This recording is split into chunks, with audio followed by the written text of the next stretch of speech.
बिहार में लोकसभा की 40 सीटें आती हैं, इसीलिए लोकसभा चुनाव से पहले 2024 के मई से पहले बिहार में भाजपा बहुत ज़्यादा ही अब एक्टिव होने वाली है।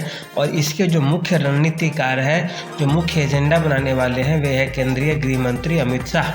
उनका बिहार के बारे में खासा अनुभव रहा है और वे बगल के राज्यों में रणनीतिकार भी रहे हैं। इस कारण उनका यहाँ की ज़मीनी जानकारी उनके पास अच्छी खासी है।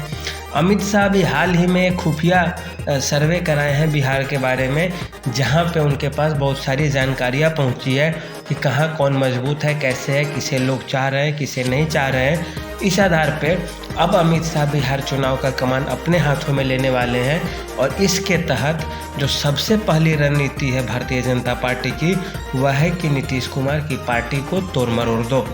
भाजपा जहाँ कहीं भी एक्टिव होती है और रणनीति बनाती है, वहाँ सबसे पहले वहाँ के जो राजनीतिक पार्टियाँ होती है उसे तोड़ मरोड़ देती है। और नीतीश कुमार की पार्टी के आधे कद्दावर नेता भाजपा में इसी श्रृंखला और इसी सिद्धांत के तहत आ रहे हैं, जैसे रणवीर नंदन हो गए, आरसीपी सिंह हो गए, ललन पासवान हो गए, उसके सहारे।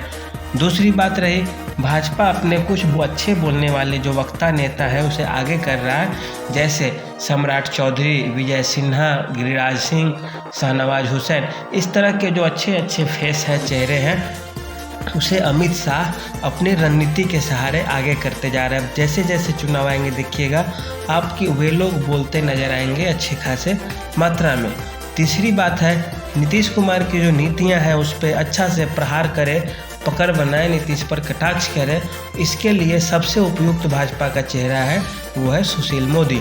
उनके पास आंकड़े होते हैं, उनके पास जवाब होता है, उनके पास नपा-तुला बयान भी होता है। तो इसीलिए भारतीय जनता पार्टी नीतीश कुमार इसको सुशील मोदी जी को भी बिहार में अच्छा से एक्टिव करना चाह रही है और अच्छे से उनको रखना चाह रही है। उसके बाद जो बचा है कि जो भ्रष्टाचार के मामले हैं, जो व्यवहारिक अकुशलताएं हैं नीतीश कुमार की सरकार के या बिहार की किसी भी सरकारें की होती है, तो उस पर भाजपा प्रहार करने जा रही है।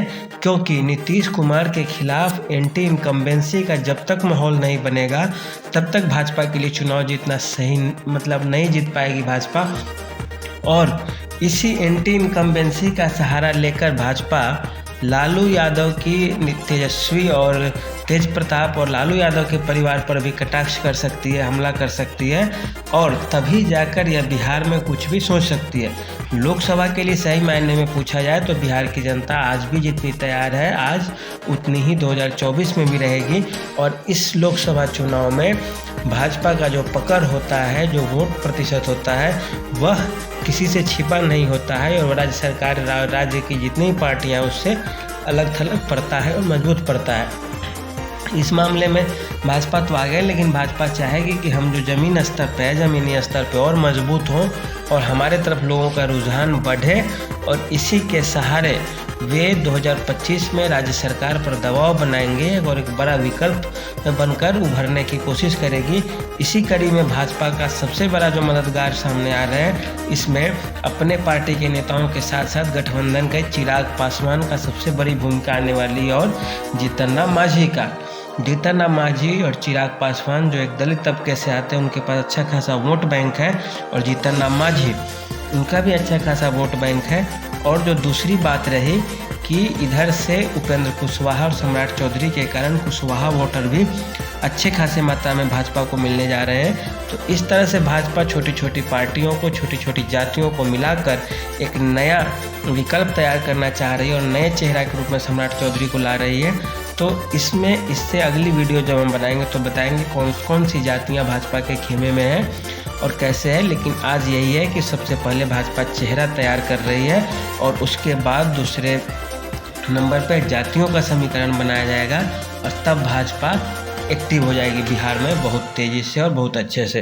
तो आज के लिए इतना ही और बाकी कल बनाएंगे हम लोग कि कैसे कैसे कौन कौन सी जातियाँ किस तरह हैं। तो आज के लिए इतना ही, धन्यवाद।